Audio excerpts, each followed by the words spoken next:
Welcome to our session on LinkedIn for young professionals. LinkedIn is an incredibly powerful tool for job search when it's used right. And I think one of the challenges that young people have is that one, they weren't taught about how to use LinkedIn. And two, there's so many features within LinkedIn that are hidden that it makes it really hard to use it effectively unless you know what you're looking for. So over the course of this webinar, we're going to be looking at how to use LinkedIn effectively, especially for the young new professional.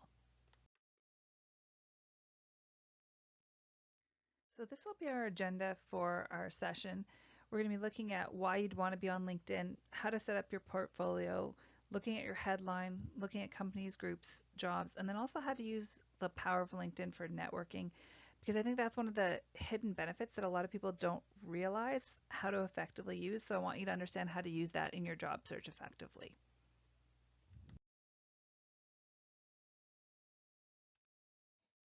There's a lot of different facts for LinkedIn, and I mean, there's more stats than you could ever imagine. Just because the way LinkedIn is set up, it's a giant amalgamator for stats.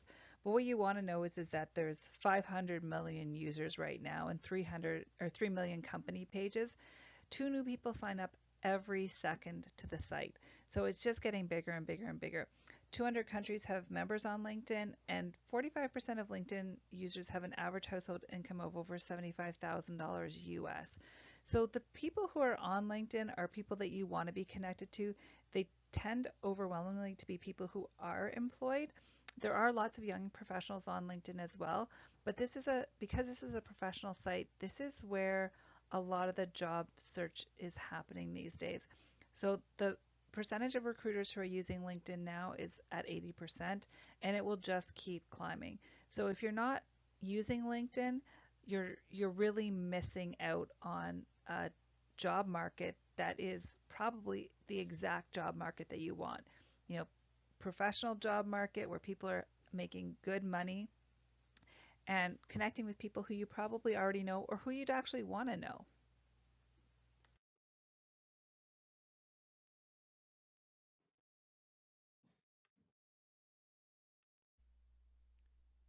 All right, so this is what you see when you log into LinkedIn. You come up on your home page, and your home page has information about you, and it has the feeds that you're getting from the various companies that you're following. So you can see here, my first story is coming in from Cuso International because they're one of the companies that I follow. But the first thing that we want to be looking at when we go into this system is we want to go to edit our profile, which we get to by going to Me and then View Profile. Once you're in your View Profile, you'll be able to access all the different categories that they want you to put content into. But the first thing that I want you to do before you add any content is go into Edit Your Public Profile. And here, it gives you the option to make my public profile visible to no one or make my public profile visible to everyone. So obviously I have mine set to making it visible to everyone because I want people to find me. But for you, while you're starting out and your profile isn't robust yet, you want to click on Make My Public Profile Visible to No One. What this does is it stops any potential employer or recruiter. One of the first things that I want you to do when you go into LinkedIn is to personalize your short link, and I'm going to show you how to do that.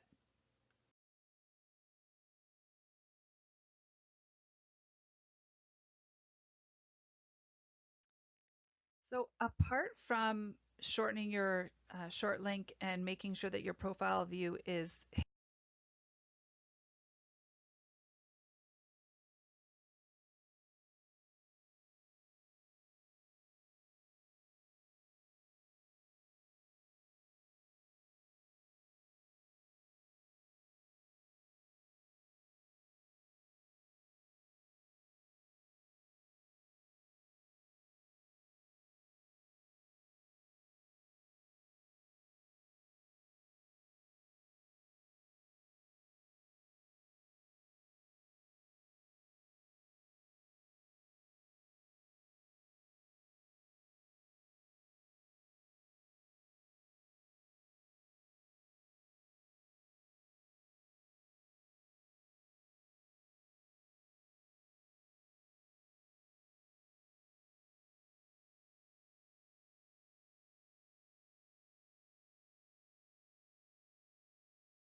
All right, so again, just to get you really familiar with where you want to be when you're going into edit things, you're going to go to Me, View Profile. This time to edit your photo, what you're going to do is you're going to go into this Edit button, and here's where you can edit your photo. Okay, so it'll let you can see my photo has my husband in it, and I just cut him out, which is probably not very nice. But it was really funny when we were doing the photo shoot for my business and his, because we have both have businesses. My best photos, when I smiled the most naturally, was when I was with him. When I was by myself, it was terrible. I just was not natural at all. But when I had him, it was so easy. So that's the story of my photo. So you can go back in there and you can update a photo, you can crop it, you can put filters in it, and you can change your information here, which we'll talk about in a few minutes. The other thing you can update is your background information photo. And again, having a photo here just sets you apart. So as you can probably guess, this photo is from when I was working in Grenada, West Indies, and I was giving a presentation to the parents of our students about mental health in the school system, and what it looked like when people were well and what it looked like when they weren't well. So this is my photo, and I think it really speaks to where I want to be, which is I want to be working in international development, and I also am a teacher. So this is sort of really reflective of the type of environment that I'd want to be working in. So when you're changing your background photo, think about what would speak to the type of work that you're doing or the type of work that you want to do. Do you have any photos that would reflect that? And then if you don't, you can just go in and try and find a nice background using one of the many free photo sites where you might be able to find a nice background for yourself for your profile picture. So changing those two things will help you stand out from all the other people who are on LinkedIn.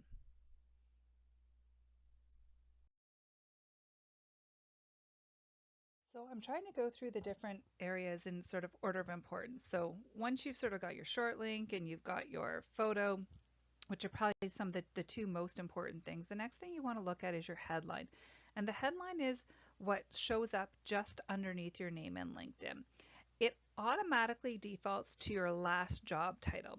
But as the subheading of this slide shows, it should be about where you're going, not where you've been. And for some of you, the last job title that you have may not be that impressive. But the headline can be changed to whatever it is that you want it to say. So one of the things I encourage people to do is, we already looked at the labor market information in the previous webinar. So you know your market, you know the types of job titles that are attractive, you know the keywords that are being used in that industry because you used a word cloud to do to take in all of the job postings and see which words came up most frequently. So you can use that to create a profile headline that is very attractive in LinkedIn, because LinkedIn is basically a giant applicant tracking system. So LinkedIn works in two ways. The first way that it works for you is it works as a job search tool, and to connect you with other people who are in your industry, or to connect you to people with whom you would want to be connected with. But on the flip side, where it makes its money is it makes its money from advertising to employers, and those employers have recruiters who are on LinkedIn and can view your profile.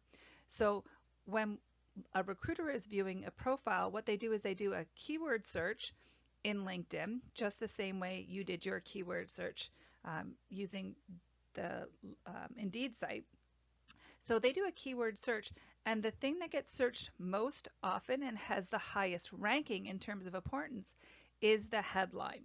So you want to make sure your headline is packed full of keywords that a recruiter might be looking for. So what we're going to do is we're going to go in and look at where you would edit that headline, and we'll do that next. So we're back at the home page again. So we're going to go into our Me and then view profile. I know you're really sick of this by now. And then we're going to go into the main part of the profile to edit. And here you can see that my headline says Workforce Development Specialist.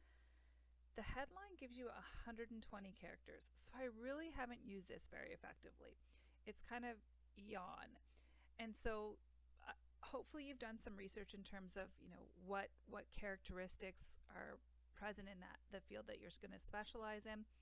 But if you're having a lot of trouble or you didn't have time to do the research, what you can do is you can go in, and I've already done this ahead just so that it wouldn't take too much time, but you go in and you do a Google search on workforce development LinkedIn profile, because that's the one I'm looking for, but it could be whatever you were looking for: international development, it could be project management profiles, and it says top 25 development profiles in LinkedIn. Well, that would be helpful, if you could look at the top profiles. So LinkedIn is ranking the profiles of people who work in this field, and it's saying these are the best ones. So one, it's great because it gives you the profiles of people who've done a good job. And two, let's look at it and see what happens. So it tells you what university they went to. Well, Penn State. None of us did that. But it tells you the top industries, the top locations. But it should also tell us the top skills. Top skills. So here's the top skills for that: career counseling, nonprofit, staff development, resume writing, grant writing, career development. So now I've got a list of these skills that would be helpful to me in terms of knowing what to put in that headline to help make it more robust.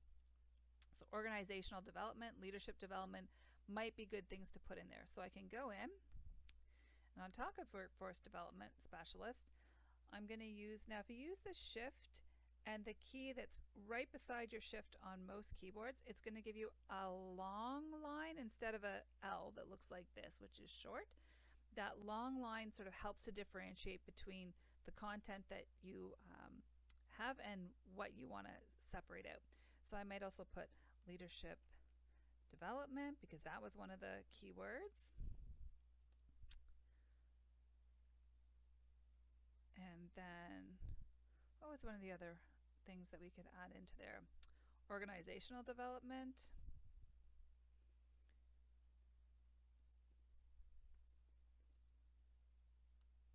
And now I'm getting a much more robust headline that when it's searched, there'll be more content in it.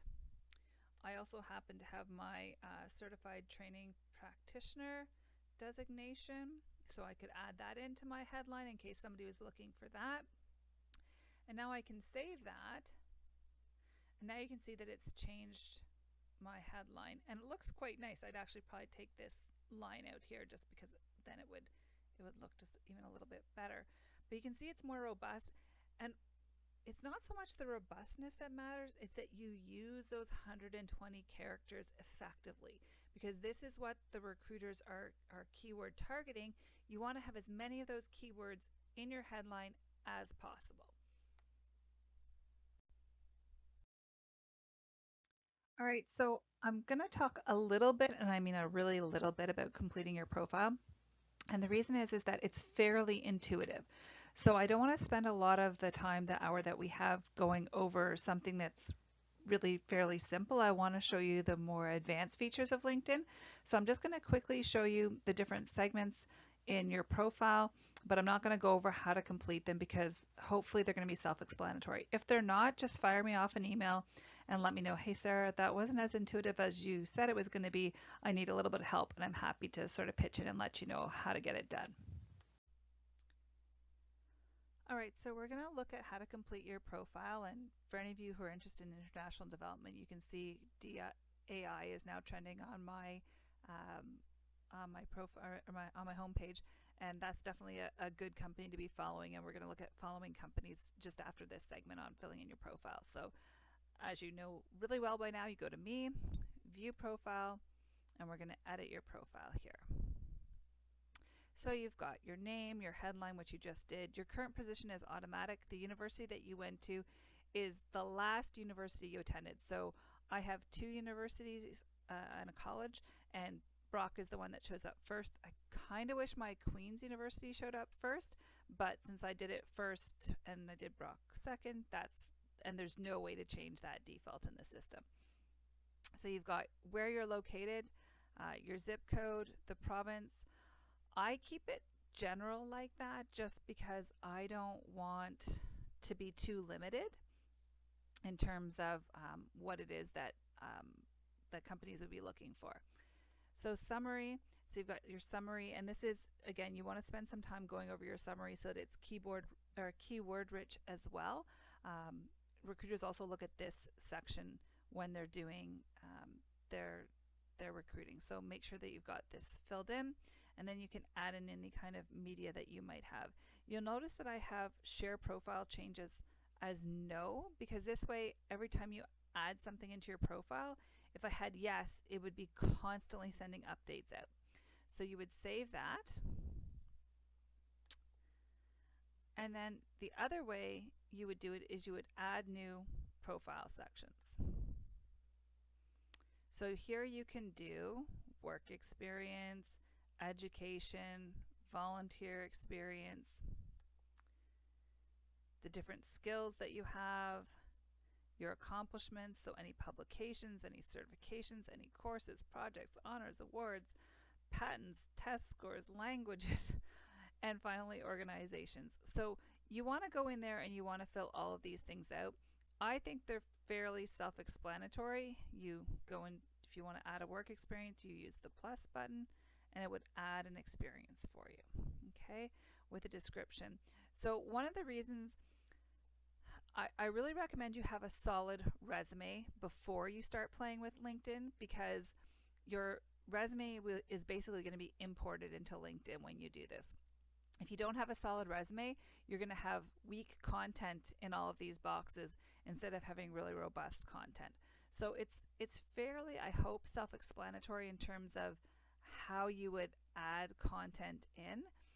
Skills are important because again, this is something that the recruiters are going to tag and check when they're doing their screening for candidates.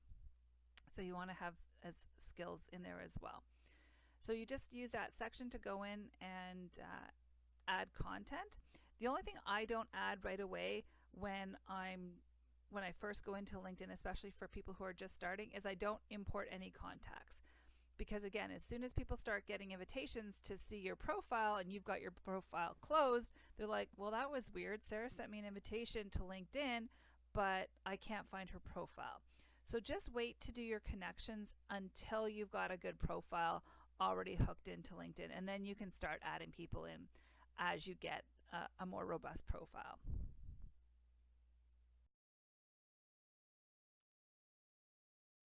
Companies on LinkedIn are important because they're what show up in your newsfeed. So what your friends are posting or your connections, because it's more about connections and friendships on LinkedIn, but what people are posting comes up in your newsfeed. If you're following companies, what's going on with them will come up in your newsfeed. So already you've seen I have DAI on my newsfeed, and I also had Cuso coming up on my newsfeed, and I think I probably had one of my groups coming up on my newsfeed that you would have seen as well. So when you follow companies, what you're doing is you're sort of subscribing to their channel, for a better lack of a better terminology, like in YouTube. And the reason you'd want to do that is if you're going to be applying to a company, or if there's a certain set of companies that you know are most likely where you're going to be applying into, if you're already following them, when the recruiter's going out and looking for candidates, they're going to look at the people who are already following them first. Right? It just makes sense. These people are already interested in my company, so they're more likely to accept a job offer or leave their current position to come to my company if they're already following us. The other reason to follow companies is that sometimes they post job opportunities within their updates. So what I said earlier was, LinkedIn works on two ways. It works for you, but it also works for companies. So the jobs that get posted on LinkedIn that are formal, that we're going to look at in a few minutes, they're paid advertisements, basically. Just like, years ago, people used to put job advertisements in the newspaper that were paid. These are also paid, and they pay quite a hefty fee for them. So if you're a smaller company or you don't have the budget to post positions using the more formal jobs, you may be able to use your company's newsfeed to let people know that there's jobs out there. And again, if you let people know that there's jobs out there on your posts, and people are following you, you're probably going to get good candidates. So sometimes jobs aren't even posted anywhere except for in these news feeds. So let's take a look at how you would get connected with companies. All right, so here I am in my homepage again. And in order to find companies, what you're going to do is you're going to type in the search feature the type of company that you're interested in finding. So let's imagine, since this webinar is from Cuso, is sponsored by Cuso, let's imagine that the type of work that we're interested in is international development. So we just type in international development, and you'll see here that it tells us people, jobs, posts, companies, groups, and schools. So in this case, we want to look at companies. So here's companies that are related to international development. So as an example, I'm already following International Development Research Center. So if we were to look at that company, we would see the information about it. We would see the jobs they've recently posted. And in order to help us a little bit more, if you have premium, it will give you some other features. We'll talk about premium at the very end of this webinar. I recommend it once you've got a good profile. So similar companies, right? So it's like, you know that this would be a good company, but what other companies should you be looking at following? So here it gives you similar companies, and you can just keep following those links so that you can add in the companies that you're interested in. So I should be following Cuso. I'm pretty positive that I am. Yeah, I'm following it. And it tells me who I have as a connection there. So I have one connection to someone in Cuso. And again, it tells me companies that are like it. There's somebody from Brock who works there. World University Service. Well, again, one alumni works there. Care Canada. And so you can just keep going through and sort of clicking on. So if I go to Care Canada, I'm not following them. So now all I do is I follow them. And now anytime Care Canada posts something, it'll come up on my newsfeed. The other interesting thing about companies is it tells you who works there. So we can see that 128 employees of Care are on LinkedIn. So you could go in there and you would see who the different people are who work there, which is really helpful if you're going to be doing a job interview with them, because you can go in and hopefully, you know, there's their president and CEO. So it would be good to know a little bit, if you're doing an interview, about their president and CEO. She's Algonquin College. Obviously, she's working in Ottawa because that's where Care is. But she doesn't have a public profile. You have to connect with her in order to see that profile. But it would give you some information about her. Generally speaking, the people who have open profiles are the recruiters. So let's see if we can find a recruiter. And some of these people work there currently, but aren't working there right now. So here's a program manager, and he and I share 4 connections. So he knows 4 people that I know.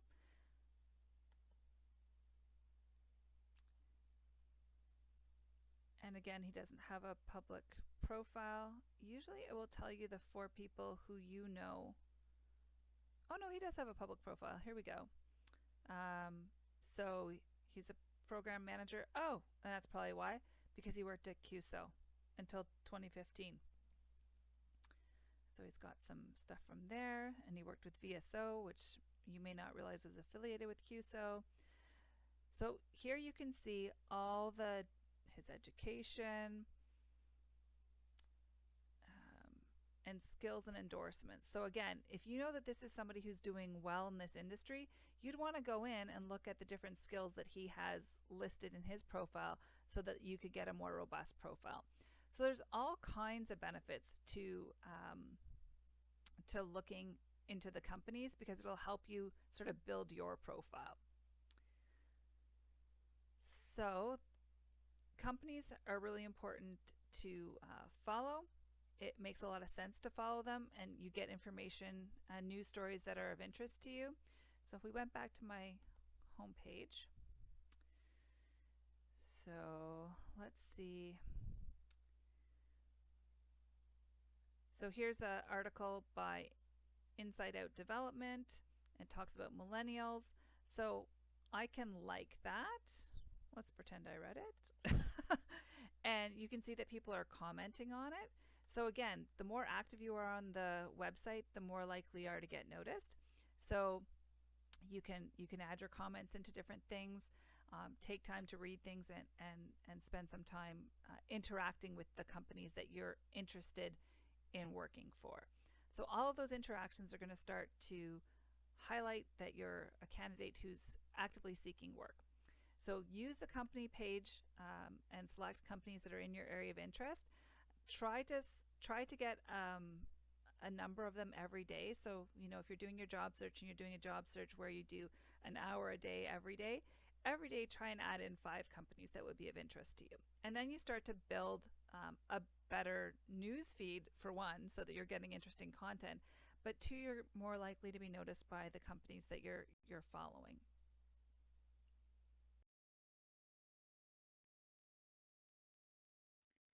Groups are a kind of misunderstood or not even known portion of the LinkedIn website. So what groups do is it allows you to, as you might sound like, it allows you to connect with people who have similar interests as you do. So you can join into groups. Unlike companies that you can follow without any requirements, in order to be part of a group, you have to submit your name for that group, and then there's an administrator who will accept or reject your entry into that group. So again, groups are something that you want to look at once you've got a good profile, because if you don't have a good profile, the administrator of the group is likely to think, well, why would I allow this person to join this group when they don't seem to have anything of interest to offer the group.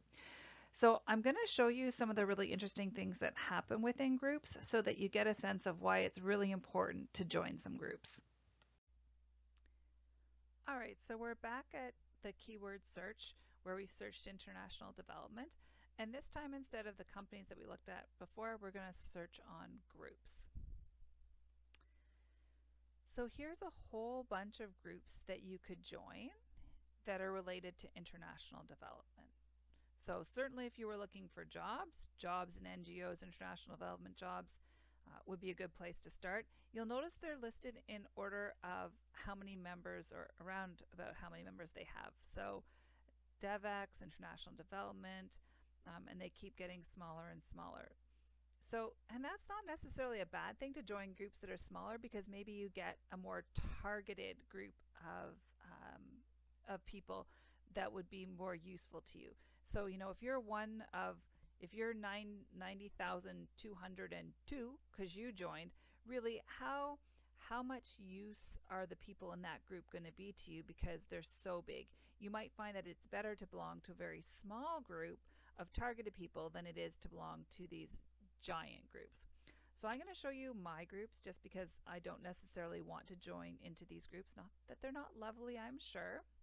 But in order to look at my groups, I go over to work and I look at groups. So again, it's loading a new tab.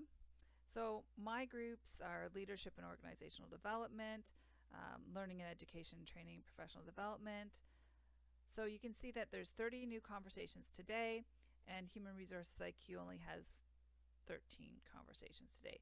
And that's something that's important, because that means that group is active. So let's go into leadership and organizational development. So here's, somebody, Patrick, has posted an article that he wrote about 6 leadership lessons you can learn over lunch, persistence through the resistance. So all kinds of articles that people are writing. Sometimes people ask questions. Somebody's posting an event. So here's somebody asking a question. And sometimes people ask you to take part in surveys. Again, all those things are really helpful in terms of building your rapport within the community. But here's the interesting thing. That's the conversations, but over here, there's a tab called Jobs. So now you're going to see jobs that are posted. So here's someone who's looking for an online operations project research specialist. And I can just send her a message in order to get in touch with her and say, yeah, I'd be interested in doing that. This person is looking for a position. OD professionals needed, psychologists, instructional designers in Fort Meade, Maryland, right? So you're going to get a whole bunch of jobs, and these are all jobs that aren't posted on the regular job site. These are just jobs that are only being posted to the people who are within this group.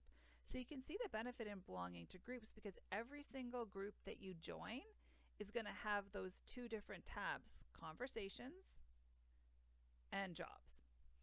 So the more groups you're members of, the more likely you are to find hidden jobs within your very targeted specific area that you're looking for. So whether that's project management, whether that's international development, whether that's engineering, whatever the field that you're looking in, there's going to be lots and lots of groups that are like what you're interested in. And you could also, we'll have to go back to our search. So if we wanted to look for international development, I don't know if this will work. I'm going to try and do Canada and see if it only gives me, well, here, international real estate property. No, that's not what we want. Queen's Project on International Development, so that might be a good one. Victoria, United Nations, Toronto, and that's got a reasonably good number of members, 471. So yeah, here's a careers group. So you can try and drill down and use different keywords to try and find groups that are more in line with your interests. Because the closer you can get, and sometimes the smaller you get, the more likely you are to get into conversations with people who can help you in your career, but are also more likely to find jobs in that sort of hidden job board that would allow you to potentially apply for jobs that nobody else is seeing. So groups are incredibly important in terms of your job search and learning how to use LinkedIn.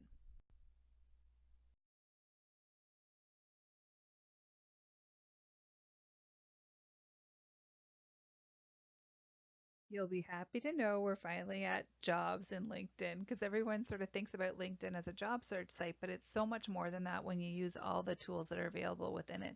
So even within jobs, you're probably already familiar with how to get to the jobs menu, but I want to show you some more advanced features in terms of how the jobs can work and can work to your advantage so that you're constantly aware of what's going on. All right, so now what I've done is I've again used international development as our search topic, and we're going to go to jobs. And so you can see that it's giving me the jobs that are the most relevant, so it's sorting by relevance and showing 61 results. It automatically defaults to the country that you're in. So if you didn't want to search for jobs in Canada, you would search worldwide and click on this search worldwide. And now it's showing us 5,719 results, which is a bit too much. But what I wanted you to recognize is that the default is Canada. If you want to look for a job somewhere else, you're going to have to type that in. And what you can do, which you would not do with this job search, is it would create an alert for you where, based on what you typed in the search and where you searched, you can create an alert for that. Now, the reason I say you wouldn't want to do that is because we're showing 5,719 results. So what you might find is if you created a result for this, you would just get an overwhelming flood of emails constantly about jobs that were coming in. So you'd probably want to redefine it a little bit. So maybe you're only interested in the United Kingdom or the United States, or you can look and see if you can find a country that would be more realistic for you. The date posted, the industry, because if you did your work on your industry, you might be able to find that would be helpful. So let's see, industries, international trade and development, environmental services, farming, finance, civil engineering. So I don't know if we were to add development. Yeah, maybe the best thing is we can try international trade and development and see if that brings it down to the types of companies that you would be interested in. Business development. It's a little bit better. The list is a little bit better. Monitoring, evaluation, learning, consultant. Yeah, those are all the DFID is the British equivalent to our foreign affairs. So yeah, these are looking more like the types of jobs that you would be interested in seeing. So you could create that alert, and if we were to create the alert, it would ask, do you want it daily? Do you want it via email? Do you want mobile and desktop notifications? And so you can change this to daily or weekly. I'd encourage you when you're actively job searching because you don't have a job, you want it daily. If you're employed and you're like, yeah, I'd be kind of interested to know what else is out there, weekly is probably good enough. All right, I'm not gonna keep that job search. So that's one way that you can get jobs sort of sent directly to you, is by going in, searching the where, and then creating these job search alerts. So now, in order just to get to your jobs page, just all by itself, this is kind of not intuitive. You would then click on jobs, just all on its own. Maybe we're gonna have to go up here and do jobs. All right. So now it shows me that I've got 7 saved jobs, 11 jobs that I've applied for, and jobs that I might be interested in. This is a really neat feature of LinkedIn, and sometimes for me it doesn't work out very well, because when I have a lot of clients with different interests, so sometimes I'm working with a trucker, sometimes I'm working with I had one guy who wanted to start his own business to do motorcycle, teaching people how to ride motorcycles safely. And at the same time, I was working with a communications director who was laid off to find a new job. So you can imagine when I'm showing them LinkedIn, I get all kinds of random stuff, which then the algorithm for LinkedIn kind of has a heart attack and melts down and goes, I don't know what she wants to do. She's everything. But since I haven't been doing that lately, it shows jobs that are in my field and really relevant to me. So City of Kingston is close by. Director of Employment and Labor Relations in the Bahamas. Oh yes, I would love to do that, right? Because I worked in the Caribbean. I work in employment and labor relations right now, so it's a very relevant job for me. So this is a great little spot. It's going to pull up the most relevant jobs. Rewards analyst in Costa Rica sounds fantastic, except for I'd never work for a tobacco company. But it doesn't know that, right? Like the computer can't know that I have issues with that. So it is bringing up really good relevant jobs for me. So here's where you can update your career interests. So you've gone into jobs, it's showing you what it thinks you might be interested in, and now you can update your career interests. So you can add job titles. So as you become aware of the job titles that you know are trending, you're going to add those job titles in. What locations would you work in? So for me, you can see it's obviously the Caribbean, Costa Rica, and then close to home. So realistically, I'm not going to leave where I am in my house and my pool that I have in my backyard, unless I'm going to something that I'm really passionate about or is close by. So I'm not willing to work in British Columbia. I'm not willing to move to Ottawa. So by doing this, it really helps LinkedIn to give you a sense of what's going on. Now, a really important button is up here. Let recruiters know you're open.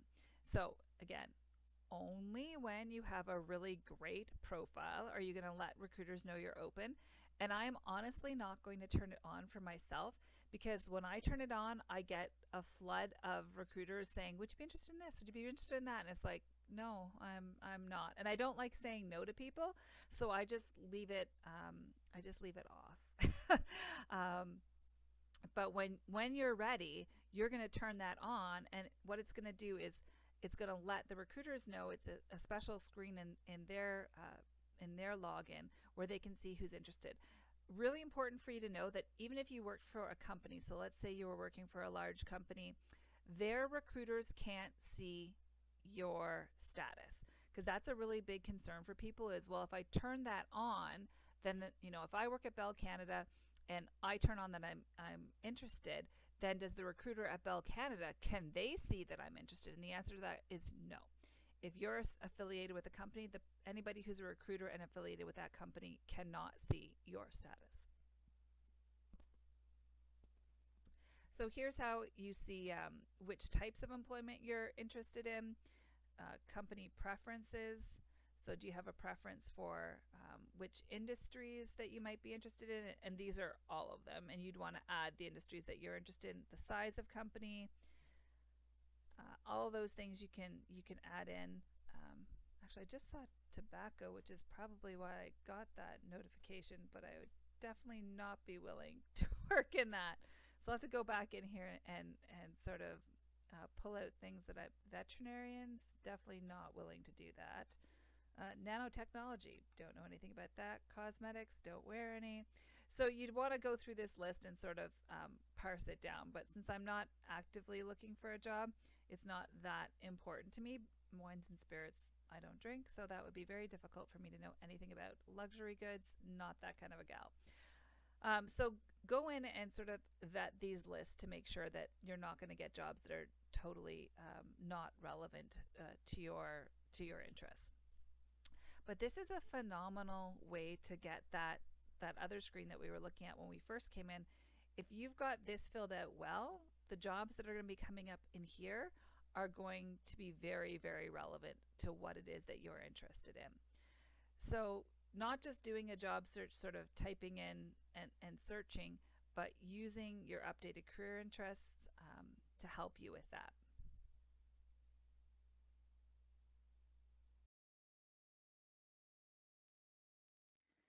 So I think one of the things that gets lost with LinkedIn is because it's such a phenomenal job search site is people lose sight of the fact that it was initially started to help with this sort of Kevin Bacon 6 degrees of separation problem, which says, everybody in Hollywood is 6 degrees separated from Kevin Bacon.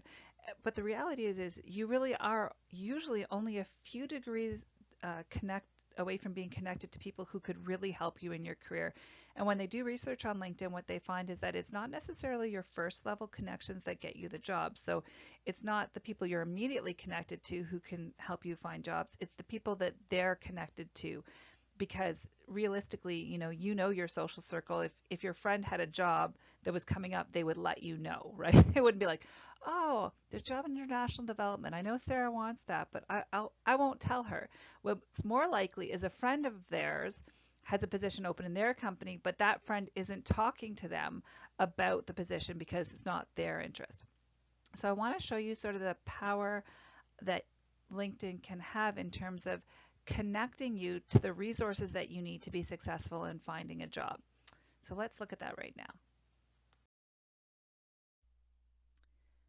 So here's an example from my own personal experience where I was looking at jobs in the UAE, and it was really hard because some websites said a woman couldn't go ahead of her husband, that the husband had to be employed and then the wife could be employed, and some other website said no, the wife could go and then the husband could get a working permit. But it was really challenging because I make quite a bit more than my husband, and there was no way we could afford to go there with him being the primary earner and then me hoping to find a job. It had to be the reverse.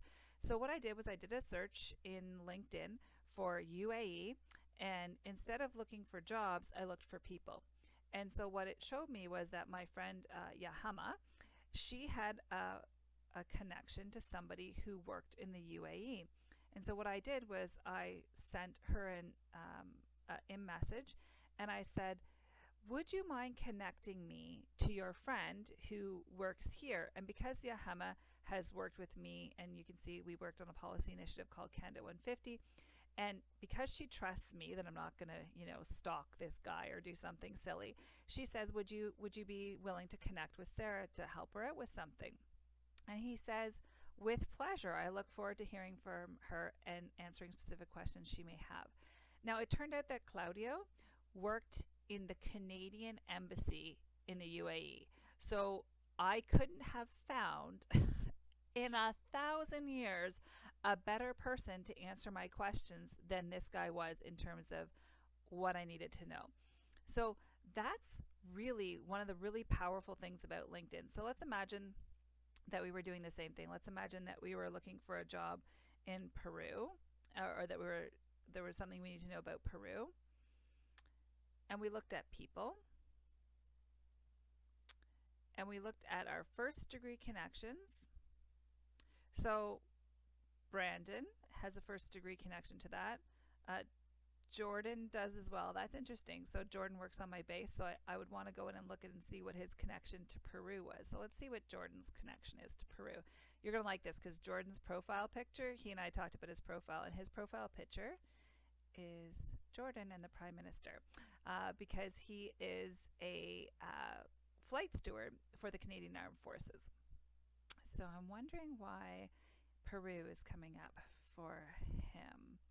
It may be just one of the places that he's flown. It must be one of the places that he's flown, or maybe that he's volunteered. So I'd have to go in and look and see. Although it's really interesting that he was a community organizer for Wikitongues, which I've never even heard of. So I learned something new about him today. So what you would do is you would go in and look at these connections and see whether or not they could help you with finding out what you needed to know about that country. So these are my first degree connections who have some connection to Peru. And oh, that's interesting, Christina does as well. And then also my second degree connections, so friends of friends. So here's somebody who's got her master's in environmental planning. Here's a business manager in Calgary. Somebody in tourism, automation, fire services. So we just have to go through these connections and figure out, does it make sense for us to get connected to those people in order to ask questions about the thing that we're interested in. Same thing if you did the same thing about, instead of a place, you were interested in a country. So DAI is a international aid organization. If we looked at people, I have 274 second and first degree connections to that organization. And here's the recruiter. And remember, I was saying recruiters always have an open profile, so I can just connect with that person. I don't even need to ask for an invitation. And Katie, because she's a first degree connection, I can just privately message her. So a really good way to sort of look for people is by using keywords and then connecting with people who are going to be useful to you in your job search.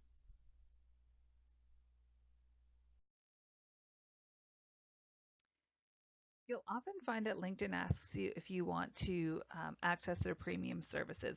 And if you're new to the premium service, the first 30 days are free, so you can try it, test it out, see what it's like. Again, you don't want to use the premium until you have a complete profile, until everything's set up and you're really serious about your job search, because otherwise you're just wasting those insights. I definitely recommend premium.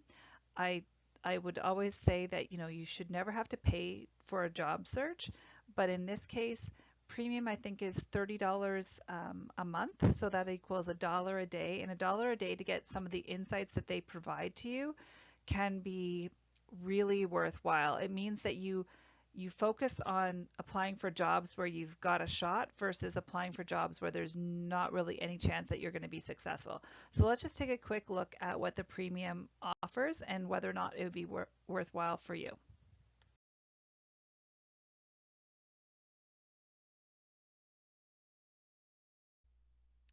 All right, so this is sort of a quick view of what it would be like if you had LinkedIn Premium. So the benefits that they say are you get noticed by employers. So when you have premium, it lets employers know that you're more likely to be looking. So you become a featured applicant. So when you apply through their system, because often the jobs will say apply using LinkedIn. So now you become a featured applicant instead of just one of many people who's applied. You now have access to the hiring managers. So before it would be very difficult to connect with people. Now it allows you to connect more easily with people who are either recruiters or who are hiring managers. So that's also really useful. You can send emails now, so you get 3 in-mail credits per month to directly contact anyone on LinkedIn. So If you see somebody who you're like, oh, I'd really like to connect with them, but they're not one of my connections, so it's making it really challenging to get a connection to them, you can email them directly and ask for a connection, or you can ask to discuss maybe a position that's been posted. And that can be really helpful because you're reaching out and directly contacting people, which, even though we work in a digital age, people still like that personal connection. And then what I really love is the premium insights. So when you look at a job posting and you have the premium account, it will show you things like this. So it'll tell you there's already been 17 people apply. You be in the top 50% of the job applicants for this job based on your LinkedIn profile. So that lets you know, if you're only in the top 50s, and it would tell you things like I've certainly applied to positions where I'm in the top 10%. And when I'm in the top 10%, I always get offered a job interview. So if I was in the top 50%, that's not a great ratio for me because there's lots of people who are ahead of me. It tells you when people applied, right? So you can see that people have already applied. It'll tell you who else is applying, and that can be really useful. Um, it also tells you the salary range for the positions. So this is, this is what this company is paying because they know behind the scenes it's added in.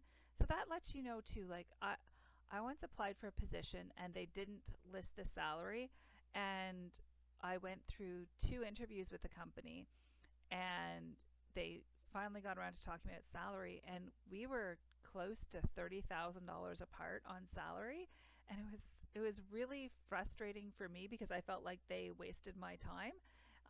Because my salary is public, right? I work for the government of Canada, so if they wanted to know what my salary was, all they have to do is look it up. It's public information.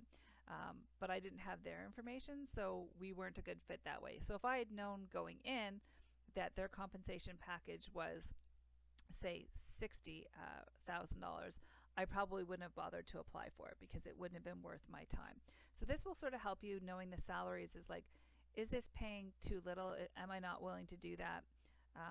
But also it helps too because a lot of times they don't advertise what the salary is young professionals tend to go in low, right? So the company might be willing, if you look at this one here, you might be going in at 60, you'll probably be going at less than that. But if they pay 80 and you say, 60 would be great, they're saving tons of money, but you're going to be frustrated because you're going to find out that your seatmate is making 80, right? So knowing what the salaries are and what the averages for those jobs are can be really helpful in negotiating a salary. And then you can get advice and support on your job search as well in terms of the premium discussion forums. But for me, it really is about the insights that you get about the positions that you're applying for. The other ones that they don't have listed that they'll show you information on is where the other applicants are around the world. So if I'm applying for a job, and because sometimes what will happen is it'll show you like there's 200 applicants. You're like, oh my goodness. But then I always go and I look and it's like, okay, there's 200 applicants, but 90 of them are from India. 30 of them are from Indonesia. It's like, okay, well, these are people who are applying to absolutely everything. They're not Canadian citizens. They're most likely not going to get an interview. So it helps you to get some perspective. It also shows you what the education level is for the people who are applying. And again, because you have the education information and the geographic area, I used to get really stressed out because I don't have a master's. I have 2 degrees and I have a post-diploma, but I don't have a master's. And I think, I don't have a master's. All these people have masters. Then I started looking at, where they're from. I'm like, oh, well, my 2 degrees is definitely equal to their master's. So it can really help you to know where to target your time, because if you're going to be in the top 50, there's no sense in you pursuing that position because they're going to look at other candidates ahead of you. But if you click on a position and it tells you that you'd be in the top 10% for applicants for this job, that job is really worth your time to pursue. So I definitely recommend getting the premium. Even if you do just the free premium for 30 days, one, it'll help you improve your profile because you'll start to realize what skills you're missing because it tells you that. It says you have, 8 of the 10 skills they were looking for. Oh, what 2 skills am I missing? Okay, I'll add those two skills into my profile. So it really does help you to build a more robust profile. And you'll see that as your profile improves, your odds of being in the top, 10 to 20% of the jobs, they also improve. But you can't see that unless you have the premium features. So I do recommend it, even if you do it just free for the 30 days. Hopefully, in that 30 days, you find a position and then you can just cancel the subscription. But even if you had to use it for another 30 days, to me, $30 to get that kind of information is really helpful. It used to be, and I'm not sure because it doesn't list that that's one of the benefits, but it used to be that you could also utilize lynda.com, which is an online learning portal, which has some really phenomenal content. So, from that perspective as well, I really like the premium because you get the learning tools that are associated with LinkedIn. So premium has some pretty awesome features. It's free for 30 days, so I would take advantage of that, but not until you've got everything in line.